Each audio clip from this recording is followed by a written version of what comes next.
Welcome to episode 52 of Skeptics Brew Pub. I'm Brother Brewer, and tonight I know that last week I tried to bring out a new format, but the interview that I had with Miss Callie and Miss Marissa was so good that I just could not bring myself to cut anything out of the actual interview, and at the same time it ran a little bit longer than I was hoping. I was hoping 30 minutes, but I think we got a little over an hour's worth of audio that, like I said, every bit of it is good, but the quality of the recording is not so great, and that's because it's I've been having issues trying to get Skype to work with Audacity. I decided to give up on Hindenburg for the most part because I was having too many issues, and Callie and I think may talk about that in here. It's but in any case, I used a free MP3 Skype recorder, and the audio quality, well, it recorded and the quality suffered. So forgive me for that, and hope you guys enjoy the interview. This is with Callie Wright from the Gaytheist Manifesto and Marissa McCool from Inciting Incident. So have fun, enjoy, and we'll see you on the other side. Okay, so let's go ahead and get started. Welcome.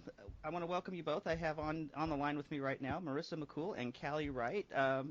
They are two most excellent advocates and two of the most beautiful women I know. How are you ladies doing tonight? Aw, better We are now. the tag team champions. We are. We are totally the tag team champions. As long as you're not coming at me from the top turnbuckle, I'll be all right. I don't think I'd make it to the top turnbuckle. I'd fall over. We don't need an aerial assault. We've got the ground game covered. All right. Yeah. Well, Marissa and I discussed this, and basically, I would be the weaker tag team partner that's there to like soften the opposition up, and then like right as things are about to go south, then I just like crawl over to the side and tag her in so she can clean house. Like we've worked this out. We got to make it interesting. Well, of course, you gotta play up to the crowd. Okay, so ladies, why don't I go ahead and since I had Callie on the call first and she's been on the longest, I'll give her a little bit of a break. Marissa, why don't you go ahead and tell us a little bit about yourself? Okay, well, I am 31. I'm a trans woman, a recent graduate of UPenn, and I host about 87 podcasts last time I checked.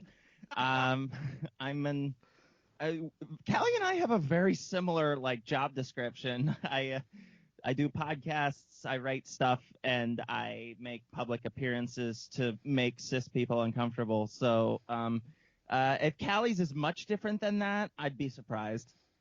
Okay. And Miss Callie, how about you? I mean, it's basically that punctuated with lots of watching Star Trek.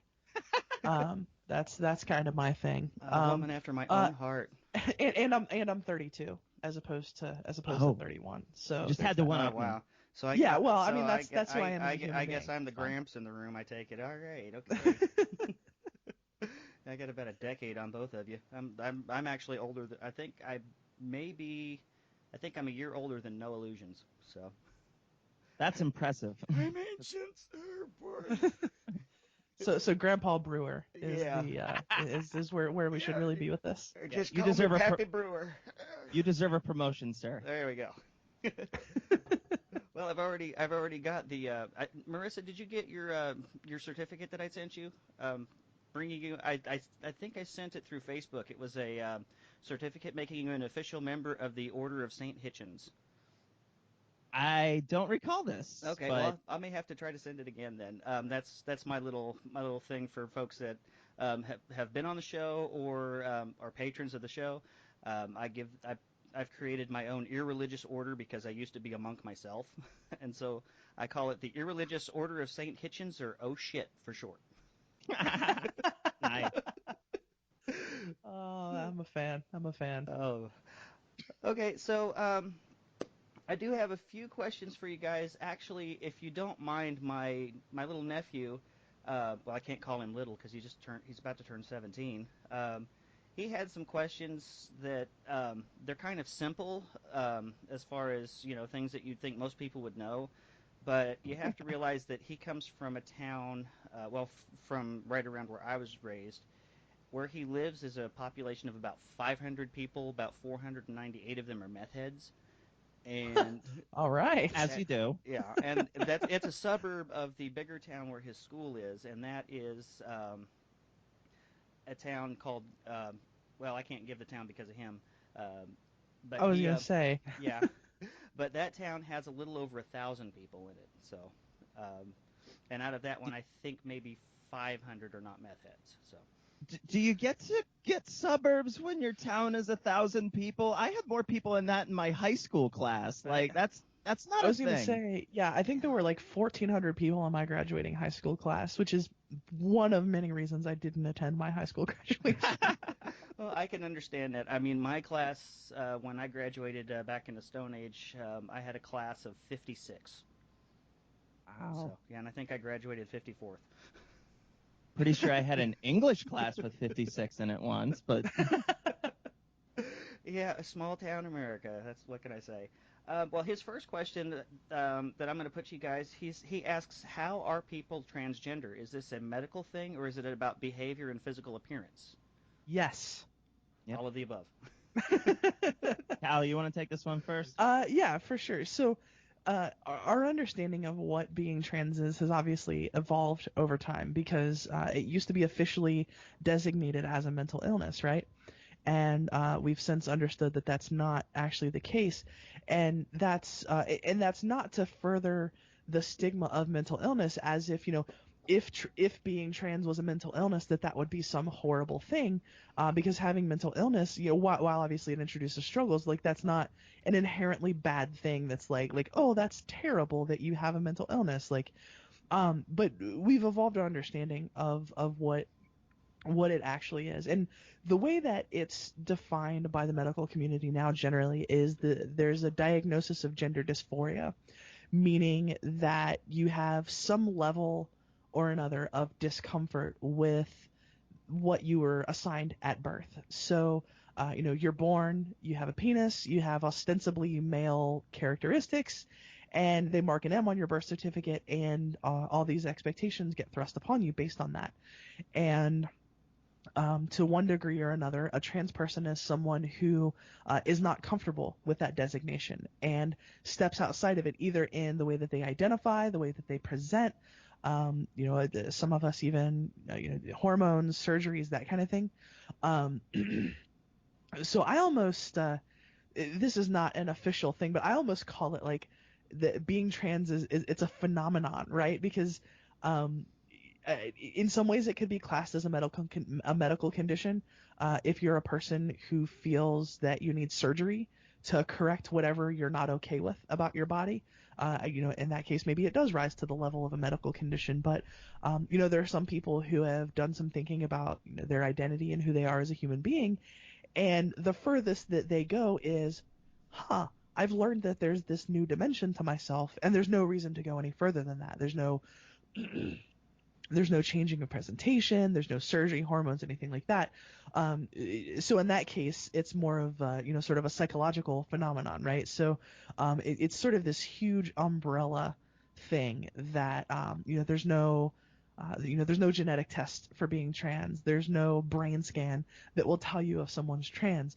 The only way that is by listening to and analyzing someone's lived experiences of how they navigate the world and how they feel and who they are. Okay. Marissa, did you have anything to add on that?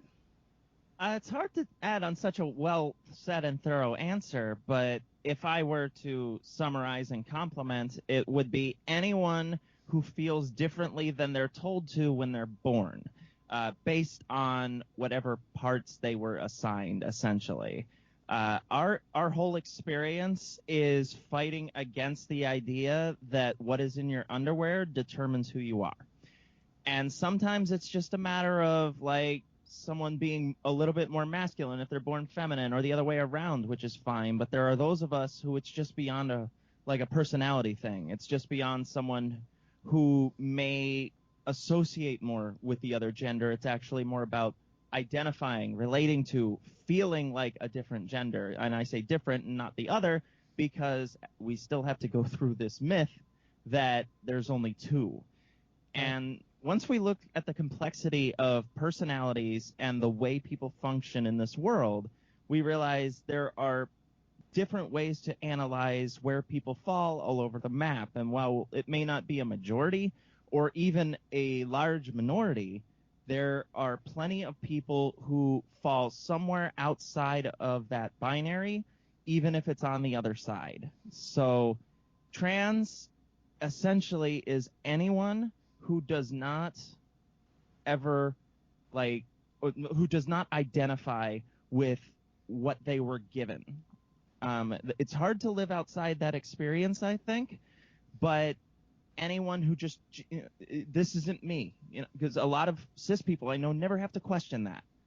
And we do on some level. And whether it's just a matter of having a secret alternate identity, or whether it's like Callie and I have, completely transitioning and going through that process, which is a lengthy, expensive, exhausting process, but absolutely worth it for what it is, who it is that we are.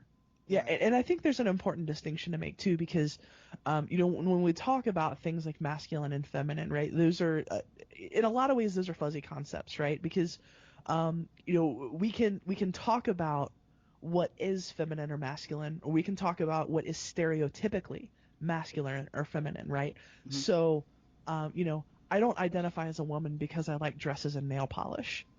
You know what I mean? Like, you can be someone who is perfectly secure in your identity as a male and like to wear dresses, or be emotionally sensitive, or have the stereotypically feminine sort of caring and nurturing relationships, right?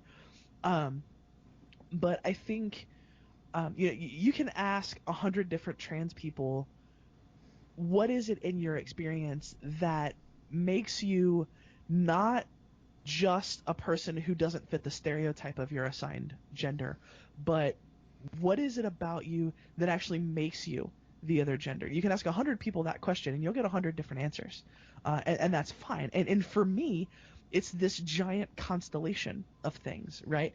It's there's no one thing that I can say like, oh, that's the thing.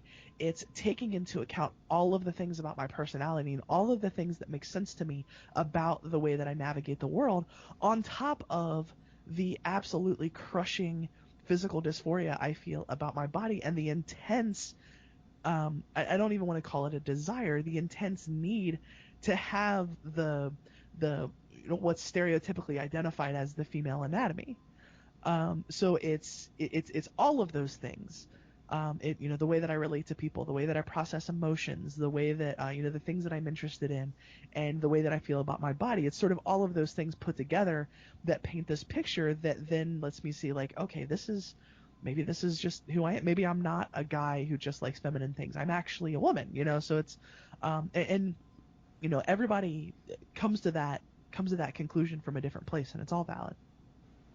Okay. Yeah, okay. Those are some very good answers, and that's actually a lot more complicated than I thought the answers would be. So you're welcome. Thank you.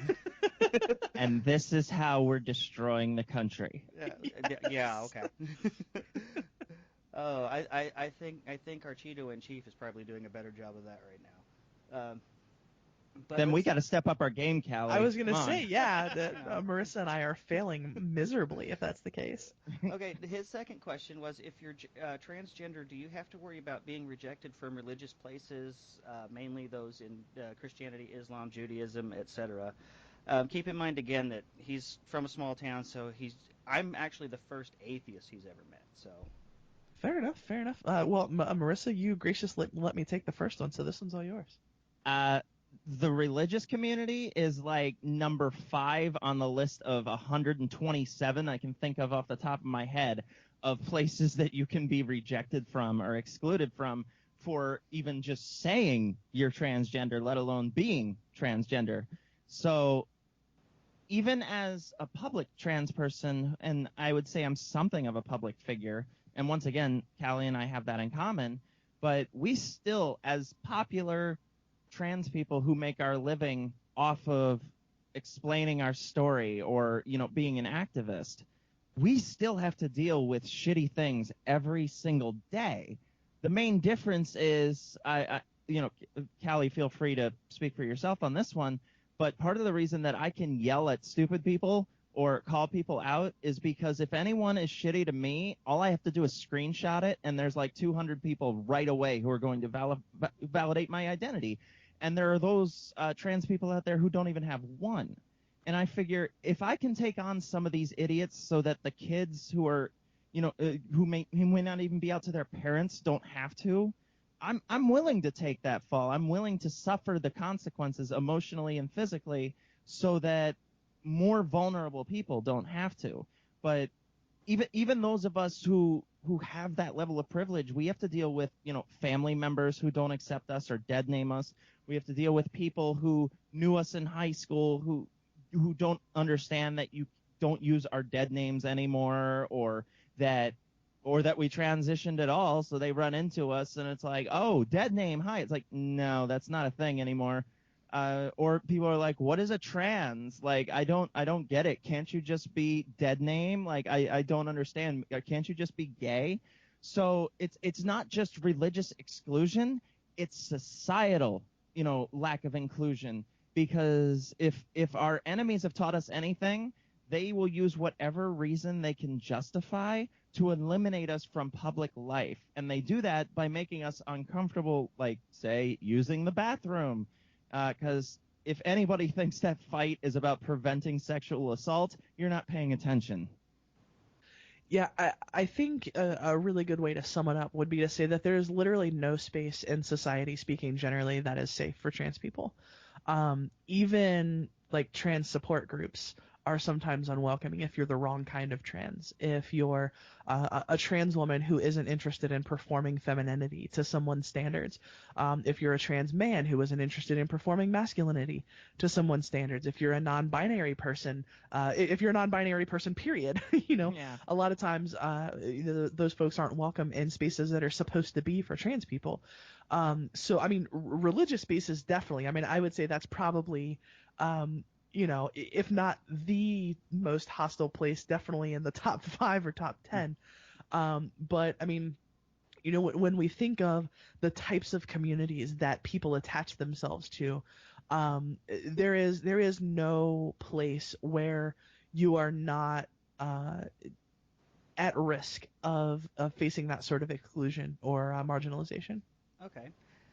All right. Yeah. And I think also on that, as far as with the safe spaces, it's um, that goes into another question that he had. That I'm going to jump to number 5, which was, do people actually know a trans person or someone is transgender just by looking at them? No. unless they have a neon sign strapped to their chest that says "I'm trans." No. Which I do own, by the way, but right, yeah. And I've got my trans flag colors bracelet. And I do typically like, hi, I'm Callie Wright, trans woman. I don't actually do that. But what this gets at is the idea that when you say trans woman to, I would say most people, not everyone, but most people, the picture that they get in their heads is a very masculine looking person wearing a dress, right? Right. The picture that they get in their heads is a cis guy wearing a dress, typically. Yeah. Tim Someone like Curry. someone like me, with the full beard going on, and Right. or Jeremiah in his famous picture. Right. Exactly. Hey, you said masculine-looking person. That's Ooh. Love you guys. Shots fired. Oh. Hey, Shit. he paid to see us next month. He loses his masculinity flag for a little bit. That's fair. Well, I will say that going on the appearance thing, my brother-in-law is wanting to go to Pride one year, with the trans flag tied around his neck as trans man, and have his little spray silly string of his gender fluid. Oh, that's awesome. I am a fan of that. Yeah, my old roommate had a coffee cup that had gender fluid on it, and I was like, ooh, that means two things. um, but yeah, so people think that that's what being trans is, right? And for some people, that is what being trans is. If there's someone who wants to express femininity but doesn't take hormones, or there are all kinds of people on the spectrum, there are people who quote unquote pass for cis, who you would never be able to tell from the next cis person, and there are people who are not. And that's simply not a judgment call that you can make by looking at someone, no matter how good you think you are, no matter how practiced you think you are. It's not a thing that you can do. And the other thing that I think this stems from is the lack of knowledge of transmasculine people being a thing, because when you say a trans person, like I said, the person's default image typically is going to be a trans woman, right? Right. And for trans men, and again, I'm speaking in generalities here. Obviously, there are outliers and there are people with different experiences, but generally speaking, trans masculine folks get more from testosterone than trans feminine folks get from estrogen. I can speak to And that personally. Yeah. My and brother-in-law's been doing it here, so yeah, I can definitely say. and so I mean, if we're talking about standards of cis normativity and like what a cis person is supposed to look like technically, there are lots and lots of transmasculine people who fit that, who fit that sort of mold, and people that you have probably met and talked to and wouldn't know about, and plenty of trans feminine people too. I mean, it's simply not a thing that you can know unless someone decides to tell you. Right. And I think personally, unless they decide to tell you, I personally don't worry about it. I mean, you're who you say you are, and that's good enough for me. I don't Well, I mean, need to worry about any. realistically, the only reason that you need to know what's in someone's pants is if you're going to have sex or you're their doctor. Yeah, I definitely agree with that. I mean, because you don't walk up to a Jewish guy and ask him whether or not he's been snipped. So I mean, Right. So like, hey Eli. Well, right. I Oh, mean, how awkward would it be? Just walk up to somebody, excuse me, sir, can you tell me about your penis? Like, it's just not a thing that's done, right? But it happens to trans women all the time. Yeah, I've Have you actually had the surgery? I've actually done a stand-up bit about that, and it's a way that I like to open shows when that's a thing. I'll always, as say, people ask, "Do you have the surgery yet?" And what they're really asking is, "Have you had it chopped off yet?" Like, how is that okay? How in any other scenario would you be able? Oh, you're a cis woman. We've just established that's your gender. Do you have huge nipples or tiny areolas? I'm just asking. yeah, asking for a friend. Yeah, well, and there's a couple of layers to that, right? Because I think first of all, there's the idea that your body isn't yours. So it's like, everyone has a right to knowledge of your body. And the other thing is, if if I had faith that when people asked me that question, they were asking out of a genuine interest in the experience, I would be more okay with it. But like Marissa just pointed out, most of the time when people are asking that question, they want to be shocked by the answer. That's why they ask the question, because they want to be like, "Oh my God, he chopped his dick off. I can't imagine that. Oh my God, can you believe this?" Like they want to freak out about Yeah. this thing while misgendering the person, saying things like he chopped his dick off. Right. Um, they want the shock and they want the awe. They don't want to hear, well, no, I haven't had this surgery yet, but I'm having it soon, and here are all the reasons that it's important to me, and here are the genuine improvements this is going to make in my life. That's not the story they want to hear, generally. And if I had faith that someone was wanting to hear that story, I'd be happy to tell it every single time. But I'm also far less of a private person than a lot of people are, so that's me speaking for me. Well, I definitely want to thank you both for you guys, my brother-in-law, my friend Patricia, my other friends Aaron and Dina, and Marissa. You've talked to Aaron a couple of times. She's my friend over here that was also a former wrestler. But you guys have all taught me so much that I would never have known beforehand, and I'm really appreciative of it because it's given me a whole new understanding of things. Well, one thing I wanted to ask, we're going to go into my questions now, is what drove you guys to become activists? Why did you ladies want to become someone that is out there pushing so hard rather than kind of what motivated you to step up when a lot of people would kind of just try to shrink back and shrink into the shadows to kind of blend in? Well, it depends Raging on... arrogance. I was going to say, whose cool story do you want first? Because let's face it, does anyone have a better coming out story? Seriously. Now, I've heard yours once, I think, but I don't think a whole lot of people down this way have. So go ahead, Marissa, and tell yours.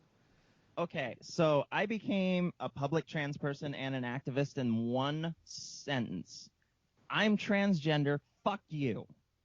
It was a hate preacher on my campus who had been there for the third time in 3 weeks. And he was harassing people. He was calling people slurs. He was verbally assaulting children. And all that Penn police seemed interested in was making sure none of us interfered with his freedom of speech. So I just started trolling him. Like, I saw, being a 31-year-old college student, you get to see the different levels of maturity that these kids are dealing with. And he was affecting them because you haven't developed that level of dissonance where you can go, this guy's a clown, I don't need to take anything that he says seriously. When you're at that age, everything is immediate and emotional, and that's completely understandable. But it was like, the more questions he asks at me or the more shitty things he says in my direction, the less he's going to ruin someone's day. That's one less person that's going to go to class thinking, that asshole on the front lawn just said I was a slut for exposed shoulders. So I just kept distracting him for a good hour and a half, and then when given the opportune time, I, threw down in his face, and it was recorded and has been seen thousands of times. So I didn't set out to become an activist. I became an activist because it just was one moment, one epiphany of, this shit is not okay, and I'm not going to take it anymore. So I've been an activist since then because I've seen all these trans stories. I've seen all these people who exist. I get all these letters, which I know Callie does too, because one of them was from me. But all of these people with all these different stories of how they're being hurt, how they're unable to be who they are, how they feel uncomfortable with who they are, how their parents might throw them out, how they might lose their job. And, I have two trans partners, one trans man and one trans woman, and both of them have completely different stories, but all that amount to the same idea, which is we are scared to be who we are, whether it's for, losing your job, or whether it's for walking on the street and being afraid that someone listens to Alex Jones and thinks that we're child predators. Like, there are just so many risks that I don't think people outside of the community take into account, and then accuse us of hypervigilance when we're a little bit defensive. So being an activist isn't just about being there on the front lines and screaming at people. Sometimes it's just about going, hey, this is why what you said is shitty. Perhaps you need to consider this. And I would rather do that myself and then forget about it, like I said, than there's a kid online I call my internet son, and he's just now figuring it out. He's not even out to his parents or anything. I'd rather you ask me than him. He doesn't have to deal with your shit right now, and he shouldn't have to. That's the biggest point. Nobody should have to deal with this. But if we do, let us take the fall, because if we're going to fall into a relatively cushioned place. Okay. For me, there was a couple of different things. Like, as long as I have known that social problems were a thing, I always wanted to be involved in something that did some good and helped people. And for a long time for me, that was music. I played in bands, and my dream was to have kids tell me, like, hey, this song that you helped wrote, helped me get through a breakup, or helped me when my friend committed suicide or something like that. And that was kind of where I was through most of my 20s. And people grow up, and we didn't become rock stars, so the band thing stopped. And a friend of mine started a nonprofit, and I was like, yeah, this is awesome. It was a nonprofit that was about sexual violence education, prevention, awareness. And that's not a thing that I have personal experience with, but it is something that I care deeply about. And so I thought, okay, cool, this is a good thing, so I can get involved in this, and I can do something here that's good, that helps people. And as I started coming out to friends and started becoming aware of how bad things were for trans people, I started to sort of move more in that direction. And been an atheist since I was like 16 or 17. But my activism in that realm never moved outside of just like having Facebook debates with people. And I don't say that in a dismissive way, because I have seen important changes of mind happen in Facebook debates. But that was the extent of my, trying to push for any sort of ideology or anything.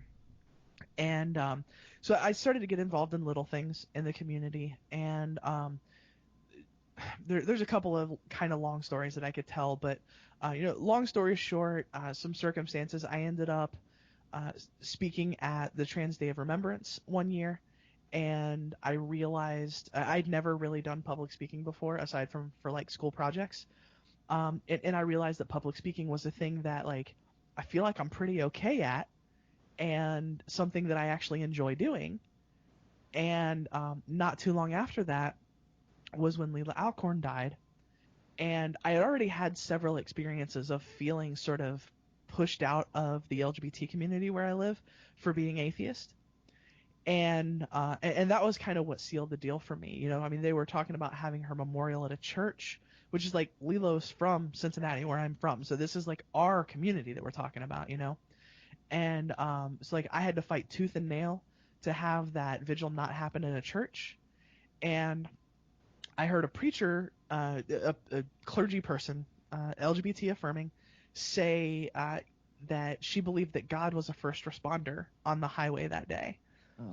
And I thought to myself, like, trying to be charitable, I get what she's trying to say. And maybe there were some people in the crowd that found that comforting, but that in the context of this situation, that may be the most disgusting thing I've ever heard, because what you're saying is you believe in a God that stood by and did nothing while this girl was tortured into killing herself and then decided to show up. And so for me, that was kind of the major turning point. And I was like, okay, I already know that I want to do activism of some kind. And that was the point for me where it was like, okay, I'm not doing atheist activism and LGBT activism. They got to be the same thing. They have to be related to one another on one level or another, because I keep running into things like this. Somebody at a commitment ceremony for 10 different gay couples from all walks of life, who says, if you don't know God, you don't know love, and if you don't know love, you don't know God. And in the planning of events, it's nothing but, a word from Pastor Terry, opening prayer, closing prayer. And when I dare to suggest that, there's an interfaith pride committee where we live, made up of affirming clergy from a bunch of different religions and a bunch of different denominations of Christianity even. If there's going to be a religious aspect to this event, wouldn't it be the sensible thing to do to get them involved? Because if we're really trying to represent our community, one, there has to be representation of non-believers, because about half of us are non-believers. And that's speaking generally of the LGBT community. I have to believe among trans people that percentage is probably higher, but I don't know that for sure. So, like, right there off the bat, there's got to be representation of non-believers. But also represented Muslims, Jews, Hindus, pagans, so on and so forth. So, like, when I suggest something like that, as the atheist in the room arguing for more religious inclusion, that then becomes one of the most hostile face-to-face conversations I've ever had in my life. And so it was sort of all of those things together that was like, okay, atheist and LGBT activism together. This is going to be my thing. And then from there, it was just kind of figuring out, okay, well, what does that look like? I have an audio engineering background. I like listening to podcasts. Maybe a podcast is a thing. So that was a pretty simple leap to make once I got there. Okay. Yeah, and I will say that both of you, I have really enjoyed both of your podcasts. And I really like, I just love the interactions that you get with some people. Like, one of my favorite episodes of yours, Callie, was when you had a lot of the trans men, a group of the trans men come on and talk. Yeah. And Marissa, I think that your renditions on The Room are probably some of the best I have ever heard. I love how those two things went in the same comparison. Like, Callie, there's this community that's underrepresented, and you're giving a platform for them. And Riss, you do this impression of a weird guy who made a movie once. Those are clearly similar. Well, I think fans of The Room are vastly, underrepresented as well. I'll have to be honest with you. I still have not seen it. It's not true. Don't even ask. But I have seen enough clips that I could probably get the idea of the movie without watching it. But from the looks of it, you need to see the whole thing. Okay. You have to have the experience. There's no question about that. Yeah, I sat through Plan 9 from Outer Space. I hope I could sit through The Room. But yeah. See it with a group. See it in theater if it's possible. Well, kind of like Rocky Horror. It's exactly like Rocky Horror, except more fun, in my opinion. Well, you haven't come to one of my Rocky Horror parties. And you haven't come to one of mine. He's throwing down the gauntlet. See, I do mine outside with a large screen and audience participation, and I get out the popcorn and all of the props and all that good stuff, and the bonfire, and it's beautiful. Let me stop you right there. You're describing something else that I do that usually doesn't involve a movie, but you know. All right, well, I'm gonna throw the gauntlet down. I'm gonna challenge either of you to host a Rocky Horror party that changes the fact that I fucking hate Rocky Horror. Oh. And let me explain why. Okay. I've never seen the movie, but the kids in high school that were into it made me hate it and made me never want to see it as long as I live, because they were the most, hands down, the most annoying group of kids in my high school. They were worse than the Juggalos. They were worse than the Tool fans. They were worse than the preppy jock assholes. They were the worst. So I challenge either of you to change my mind on that and make me not have this visceral hatred in my head for this thing. I'll be wearing lingerie and you can look. Okay, I'll have to show you the picture of my librarian wife. She decided to be Janet, but not preppy Janet. She was slutty Janet. And nice. And she was not just slutty Janet, but slutty Janet during the floor show, complete with the blonde wig and everything. It was just awesome that year. And of course, me, I couldn't pull off Rocky or FranknFurters, so I was Eddie. You know. Ain't nothing wrong with having a little meatloaf for dinner. Yeah, exactly. But yeah, and Callie, if you ever get a chance though, do try to attend the live showing of it, because it is just it's so much fun to get into it. All right. But you know, the movie itself, don't try to watch the movie without the participation, because the movie itself is horrible. Yeah, it's stupid as hell, but it's a fun group experience if you have the right group of people. Although one of my friends does credit it with helping her accept who she was because of FranknFurters. So you know I have heard the same thing, which is why for people who love it, I'm happy it's a thing that you love. I'm happy you have a thing that you love, and I'm happy that it means a lot to you. I have baggage, friends. I have baggage. Yeah. Oh, I get it. There's certain movies that I have baggage on as well, so I understand completely. Me being the movie buff, I'm sure I'm nowhere near Marissa, but I've seen my fair share of shitty movies. In fact, my family hates my choices of movies most of the time.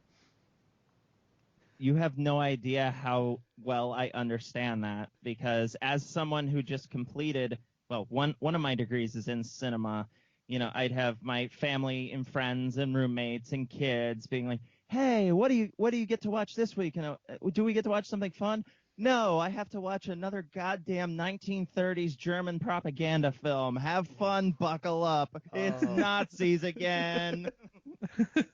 Oh, well, just spare me from film Noir. That's my one question. You did not just insult my favorite genre. Oh, it's about to go down. You don't understand. I was a femme fatale in a former life, so like that smooth saxophone music and the crossed legs and the danger, that's so me. So yeah. So you're a Roger Rabbit fan, is what you're telling me? Something like that, yeah. Okay, then I definitely the one film noir style film that I really appreciated because it was such a funny take on Lovecraft. It was an HBO movie called To Cast a Deadly Spell.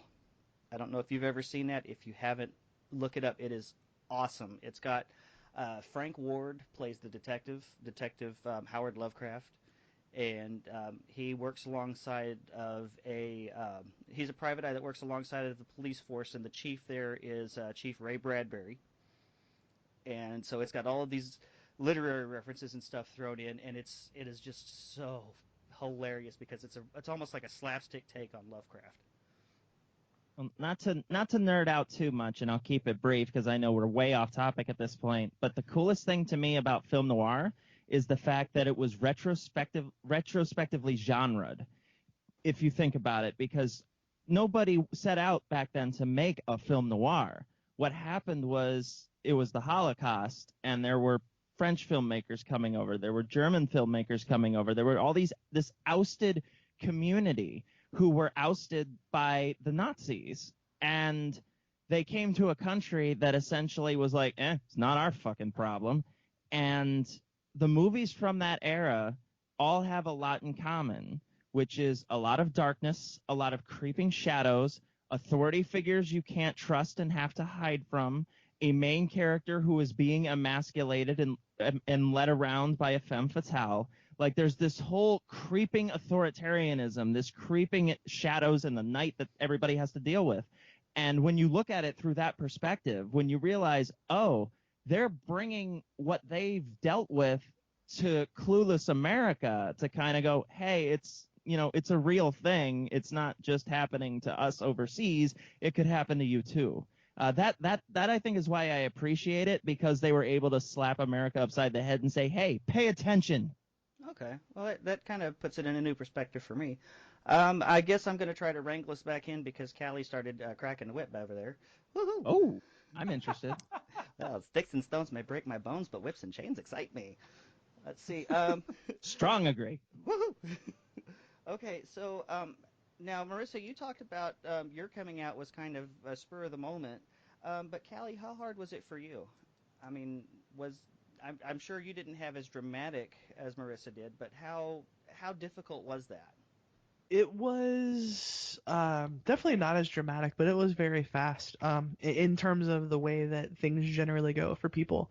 Um, Basically, I had the first conversation with a friend of mine about it in May of 2013, and I came out to the world in August of that year.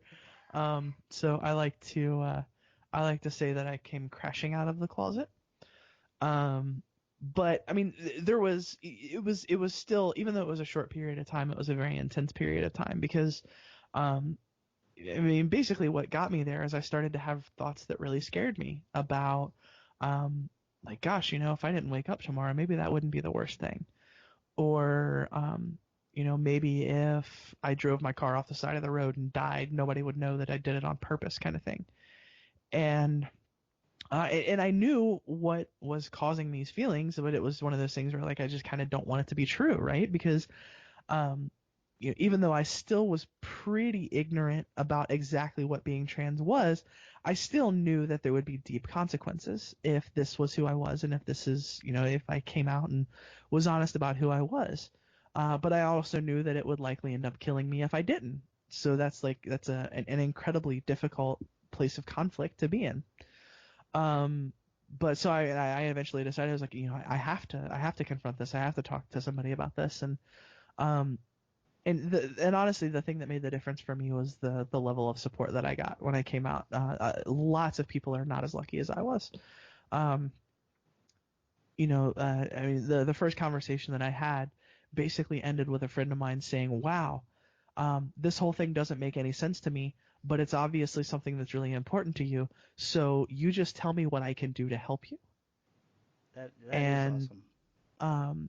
And I got a lot of sort of different varying versions of that when I would come out to, when I sort of widened the circle of people that I came out to. It was a lot of like, wow, this is really surprising. I didn't see this coming, but like I love you and I want you to be happy. So if this is who you are and this is what you need to do, just like tell me how I can help.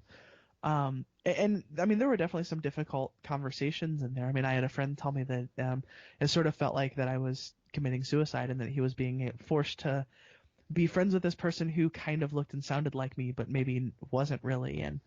Um, and that was, I mean, that was a really hard thing to hear.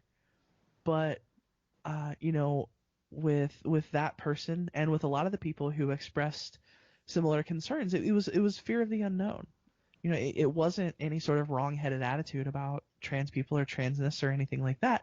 It was just simply that they didn't know what this was going to mean. Like, am I going to go on hormones and become a completely different person? Am I going to all of a sudden stop caring about the things that I'm passionate about and fucking take to shopping? You know what I mean? Like, it's nothing but question marks for these folks. And Mm-hmm. you know, as we talk through it, and I'm like, no, like, I mean, I don't feel like the core of who I am as a person has changed. I'm happier.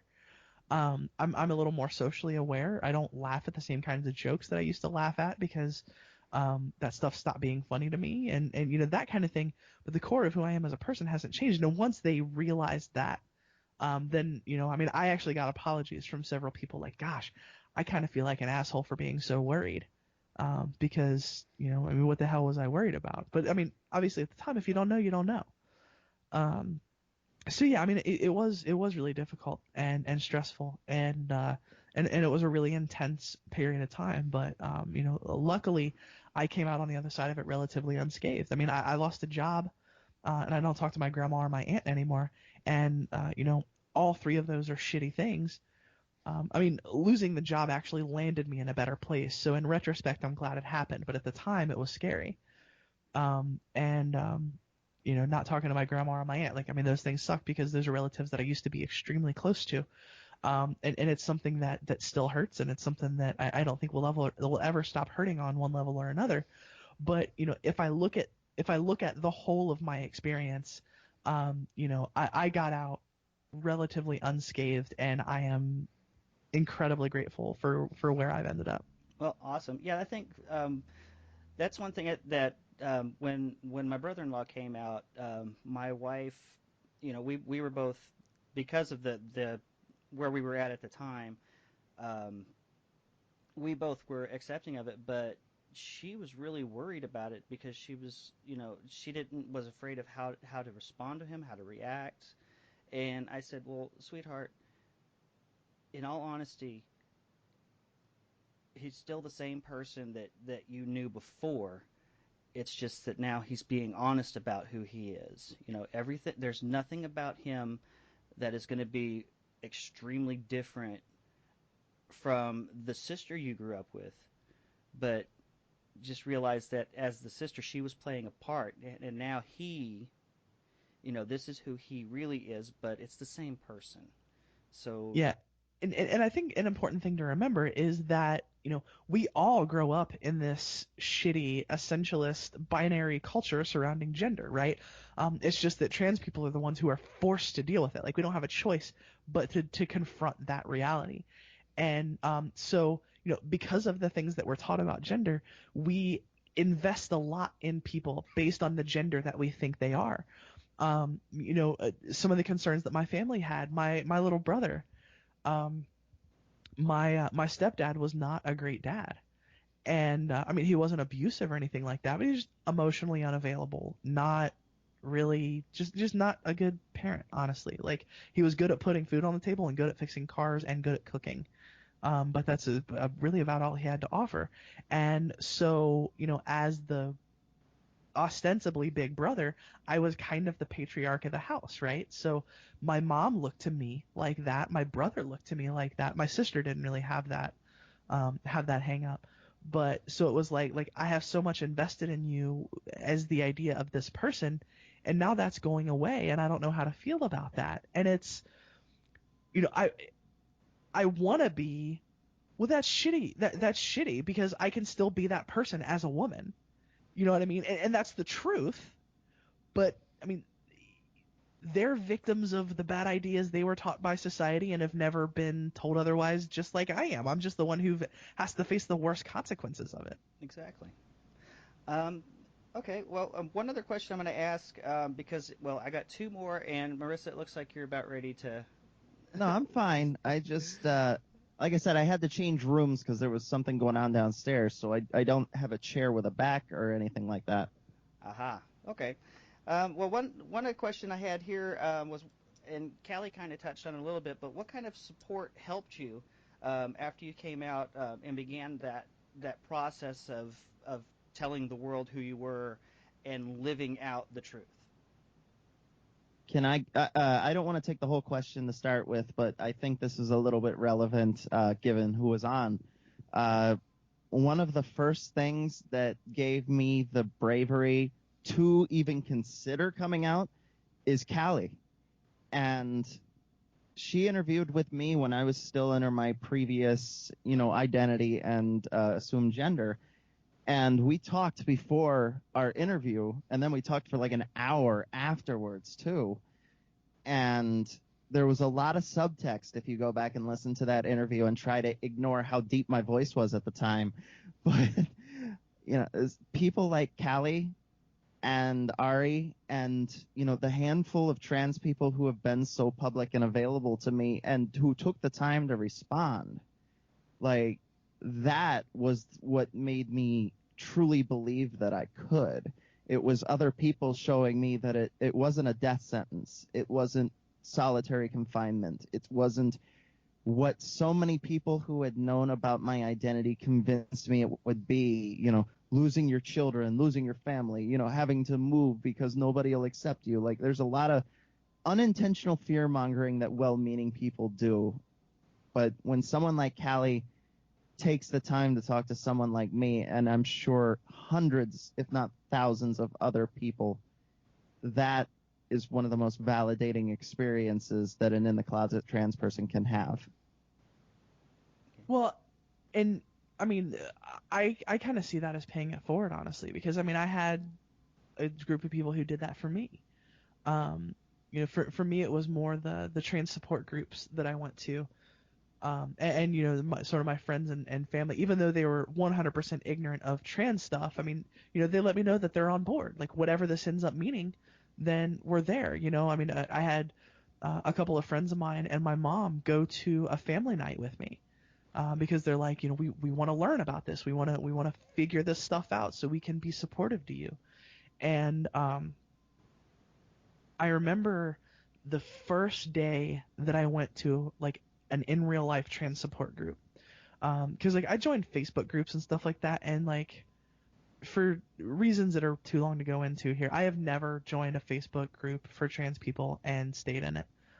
It's just it doesn't work out for me. Do I pass? Right.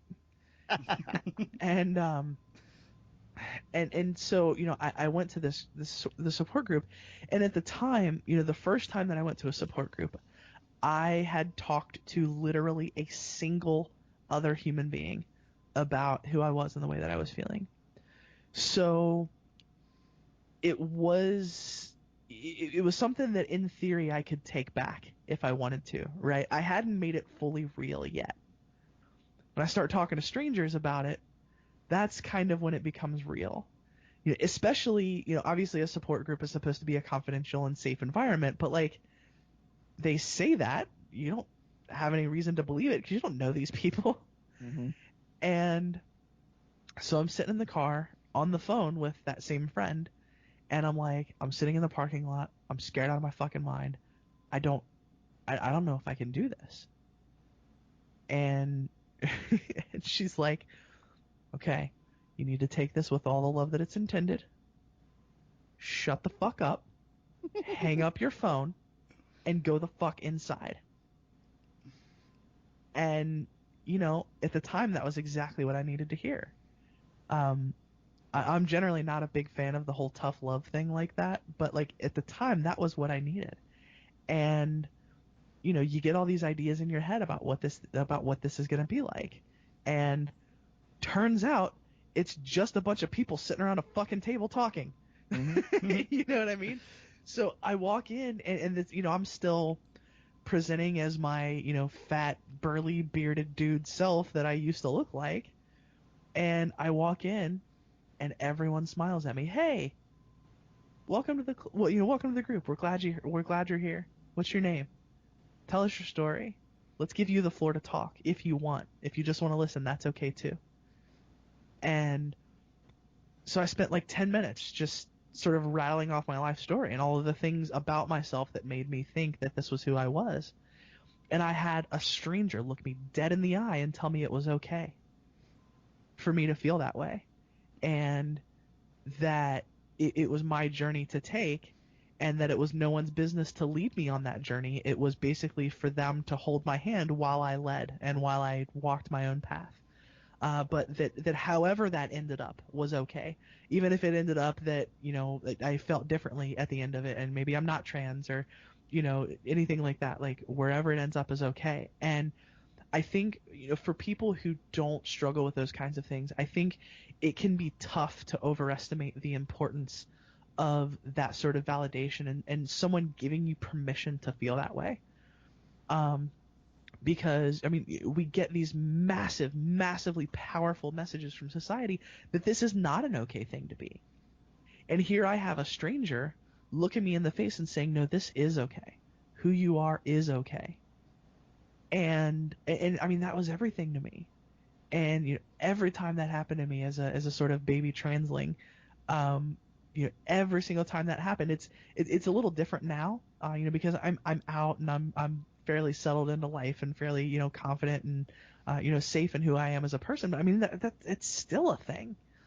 And I remember what that meant to me when people did that for me. And so, at a base level, that's what I want to try to do for other people, because I know what it can mean to somebody's life. And I know, how many times is somebody going to look to someone for that and not get it? I don't ever want to be the person that's like, man, I listen to your show. I really like the stuff that you have to say. And, you tell people on your show that they can reach out, but like I sent you a couple emails and you never responded. Like I don't want to be that person. Like I'm not infinitely available. I'm not perfect, but I know what that stuff means to people who are in those positions, and that's why I put myself out there like that, because I honestly mean it. Sometimes it takes me a minute to get back to people. Sometimes I have to be like, I love you. I'm sorry you're going through this, but I don't have the emotional bandwidth right now. That kind of stuff. But like, the fact that you can make some kind of human connection. Maybe that's not what it is for everybody, but I can say, in my experience, given most people that I know, most people that I've talked to, that's really what it is. It's about making some kind of human connection with a person who honestly gives a shit, doesn't just profess to, but honestly gives a shit and demonstrates it. And that's what I aspire to be for myself, because I've seen what it meant to me and to other people when other people are like that. And at the end of the day, that's, if I die tomorrow, that's what I want people to say about me. So that's what I try to be. And I think you've done a really good job of it too, to be honest. Thank you. Both of you are awesome advocates and really, really are an inspiration to a lot of people. So I really want to say thank you both for what you do. And my final question for tonight, a little bit more on the lighthearted side, what are your plans for Pride? Well, I went to a Pride already, and it was an absolute disaster. Sorry. I was invited to spend Pride with some friends in Salt Lake City, and I met my girlfriend there, who is also trans, and because she was from there, so she was going to kind of show me around and help me get around. One of the really good things about it was that apparently Misty K. Snow knows who I am and asked to meet me on her break. So that was pretty cool. But it was so bad in Salt Lake City that I didn't even end up going to Pride. Amy and I walked around, middle of the day, city, what they consider metropolitan city out there. And no less than 20 times were we called slurs, where we shouted at, people walking by us said shit, People driving by us said shit. People who were sitting by the sidewalks that we were walking through said shit. And I held up a little better than she did at first because I'm kind of used to it being a public figure, but it was really when we went to Staples because I needed a thing. And the guy working there completely blew us off. Like, decided that I didn't want a receipt and just crumbled it up and then just walked the fuck away. And I think it was that moment where it really hit. Because in addition to being transgender, I've recently come out as autistic, which is something that I also owe Callie for because she connected me to her episode about autism, and it was the words that Tony specifically said that resonated with me to the point that I had to take it to my neurologist and say, I think there might be something that's been overlooked here. And my social battery is something that I've had to start paying attention to. And it was that interaction at Staples where I just felt it crash. And Amy just sort of wrapped her arms around me and said, let's go back to the hotel and take a nap. You need it. It's going to be okay. So I'm fortunate enough to have a partner who is very good at managing my social battery and knows when I need to stop and knows when I need to go home. But that was going to be my first Pride experience as an out trans person. And I spent the whole day being called a dyke, being called a faggot, being called a queer, being called every name under the sun for existing and existing next to a person who is also trans. And even with how much we get used to it, or with how much we have to deal with it, or with how much positive validation that we get, that can still creep in and just destroy your day.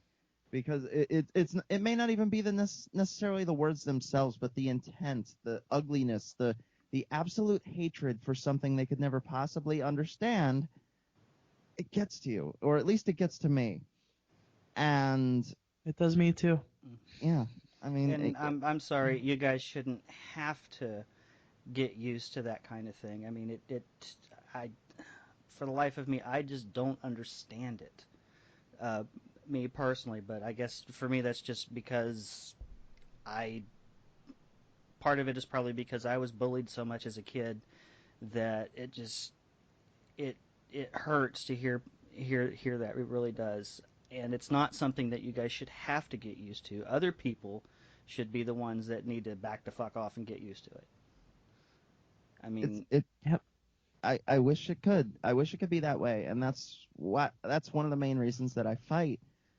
But, just so much has happened this month, and then, add in the fact that traveling as a trans person sucks because yes, yes, it does. Like, at least in my case, I can either dress down and get misgendered and stirred and all that kind of thing, and then cry because it's like, do I really look that masculine? Or I can dress as myself and get the invasive groinal pat down where they essentially run their hands over my groin several times, and it's like the last one ran their hands the whole way up to the top of my thigh, and it's humiliating because everybody standing there knows exactly why you're being patted down. And it's like, it's 2017, we have a laser machine, and you don't have an option on there that might say, hey, some girls have a penis.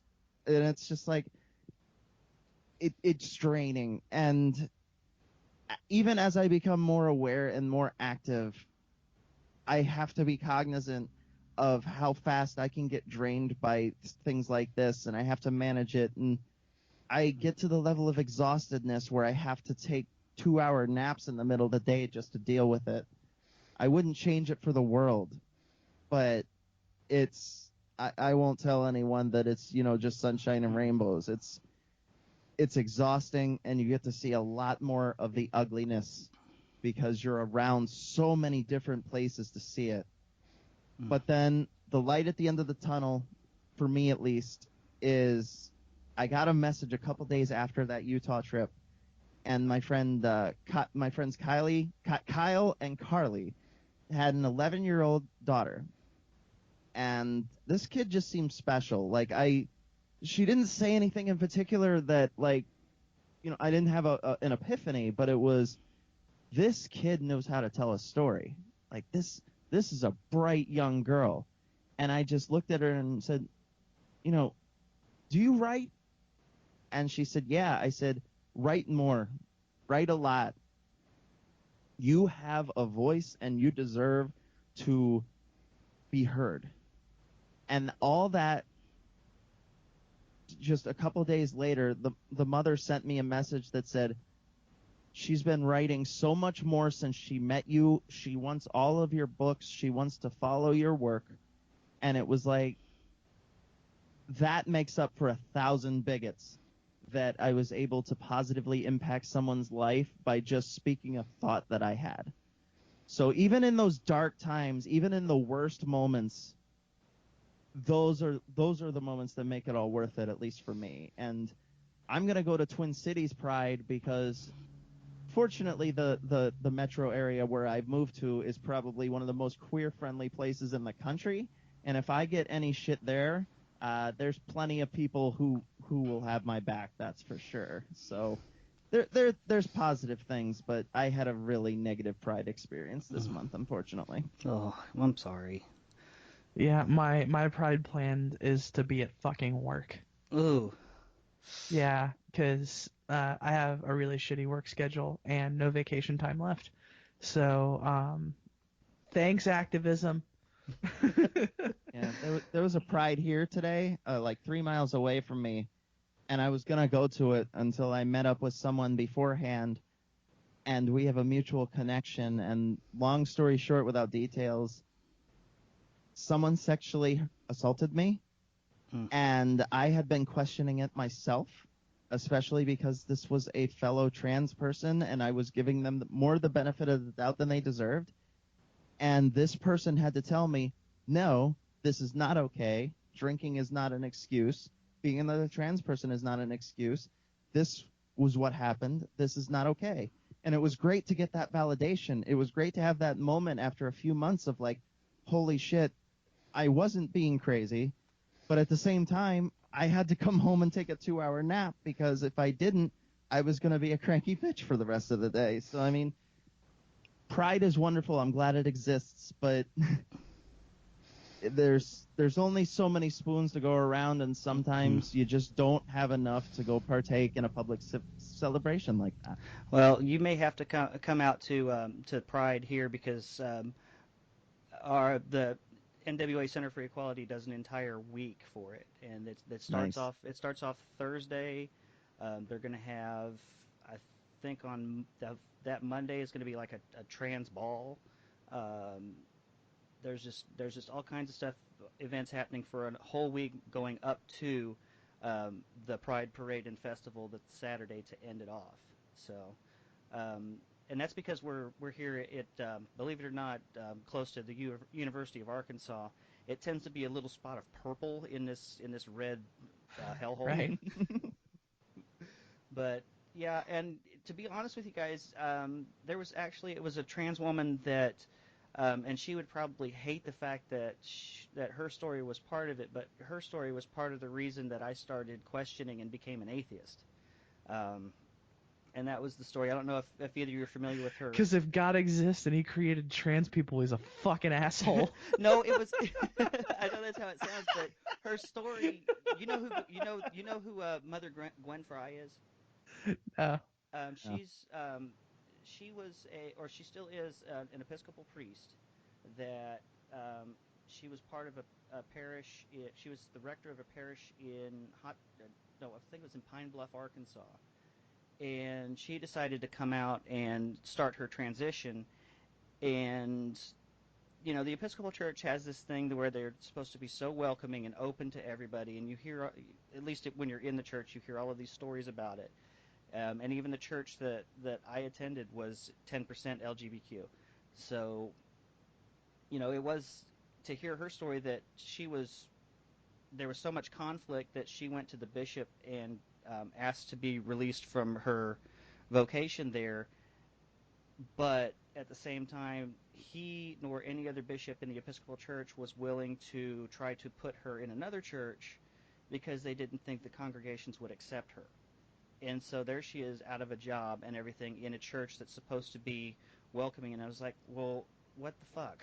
And that started the cannonball of my doubting, because I'm the kind of person that when I was religious, that, you know, it was God's there for everybody, and if this is happening, then there's something wrong, and is it me? Is it the church? Is it what? And then that questioning cannonballed into it. So Yeah, I've found that it's actually I don't know if I'd call it common, but I've met a lot of people who were Christian, and the sort of impetus for them starting to question or starting to leave the church was the church's treatment of the queer and trans community. So it's not surprising. And I mean, you know, for anyone who has a modicum of fucking empathy, like of course you're going to start to question, you know. Mm-hmm. Yeah. Well, I think that's going to do it for my questions for tonight. So I want to thank you guys both for coming on again. I really do appreciate it, and I am just fanboying all over the place here, having both of you in one spot. Well, thank you. I appreciate that. Yeah, and for those people who attended ReasonCon or who are coming to see us at, like, say, my live show or at PastaCon, Callie and I are not the same person. We are, in fact, different people, I promise. And we have been seen in the same room together as two separate entities. So, yes, that is, I can certify that. But I mean, you guys, how? Well, let's see. I got confused for Callie. Celeste got confused for both of us, and I'm sure Callie got called Marissa at one point too. The trans people are not all the same person. Just saying. I mean, don't get me wrong. All three of you are beautiful, but I mean, we realistically, like, the three of us look fucking nothing like each other. Like, not That's what I'm even saying. in the ballpark. But, well, I mean, what it is, it's you say it and it's funny, but what it really is, oh, there's a person who looks to be visibly trans. My token trans is Marissa. My token trans is Callie. My token trans is Celeste. So I see a visibly trans person, I'm going to assume it's my token trans person, because of course there's only one at the con. Mm-hmm. It's like I had to go up to poor John Livingston, who had to wear a name tag that said "Not Ishmael," and say, "Hi, not Ishmael. I'm not Callie." Yeah, I heard about some of that. And speaking of ReasonCon, Callie, congratulations again. Thank you. I only got to see it on video, unfortunately, because I couldn't make it to ReasonCon this year. But how dare you? I know, right? Bad ally. We're taking your ally card away. Get out of my life. The missus wanted to do something else, so I couldn't convince her otherwise. Just you guys will have to talk to her. We'll have to heck her. Yeah. Yep. Yep. You guys will have to. Yep. She's officially hecked. Yep. All right. Well, thank you guys so much for coming on again, and we'll catch you on the flip side. Hopefully, I'll be able to have this out by Thursday. That's what I'm shooting for anyway. This last one, unfortunately, because of a certain piece of software that someone told me I shouldn't be playing with, it got X-Hamster. What's that? X-Hamster? No. No, that is something that you should always play with very often. Oh wait, that's hardware. Never mind. Right. No, it was that piece of journalist software that shall remain nameless. But it will not be used again. I think I'm going to go ahead and get rid of it. So thank you for trying to warn me, Callie, and I'm sorry I didn't listen. Hey. So sometimes you got to go on your own journey. And that's fine. And I'm here to hold your hand through that journey. It's fine. All right. Well, guys, thanks a lot again, and I'm going to go ahead and I'll see you guys on the other side. Absolutely. Right. Take care. Good Talk to you soon. Okay, gang. Well, that was the interview with Marissa McCool and Callie Wright. I hope you guys enjoyed it. I learned a lot from it. They gave out some really good information, and I can't wait to talk to both of them again in the future. I'm hoping they will both not hate me too much and come on again. In any case, I'm going to go ahead and close our night out tonight with this. And remember, believe nothing that you hear, half of what you see. Oh, I almost forgot. Go ahead and keep an eye out on YouTube. Because here within probably the next day or so, if it's not already up and running, I will be doing a video critique of a really in-depth conversation I had with a priest, and I believe he is also a member of a religious order. I think he's, I'm not sure if he's a member of the Order of St. Benedict or not, but he is also a process theologian. And it was an interesting discussion that we had, and I'll be doing a video conversation about it, or critique of it, I guess you could call it, talking about a little bit of the experience and what my takeaway opinion was from it. So if you want to help me, go ahead and keep the lights on and keep bringing out content like this, and maybe be able to put out some extra content for you guys, go ahead and go to patreon.com/skepticsbrewpub and go ahead and make a per episode donation for as little as $1 an episode. You too can become a member of the Order of St. Hitchens, or oh shit, that is our irreligious order here in the pub. It's unofficial, but it does want you to stay skeptical, study, and of course don't keep the faith. Also, you can follow the show at skepticsbrewpub.com. You can find links, you can find all of our archives there.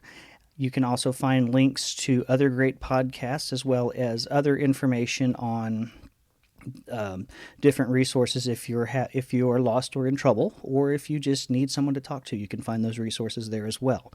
If you want to contact me for fan mail, hate mail, death threats, or whatever, you can reach me at Brother Brewer at skepticsbrewpub.com or facebook.com/Brother Brewer. You can follow the show also at facebook.com/skepticsbrewpub. And of course, as always, believe nothing that you hear, half of what you see, and never have a serious conversation without a 2-drink minimum. Good night, guys.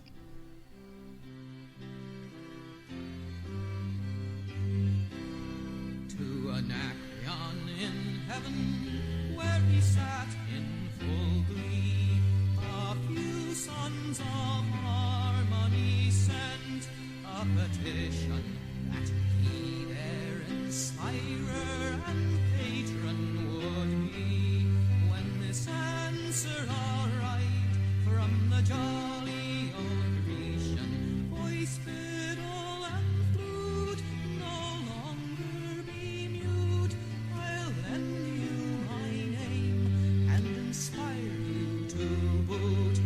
And besides, I'll instruct you like me to entwine the myrtle of Venus with Bacchus's vine. And besides, I'll instruct you like me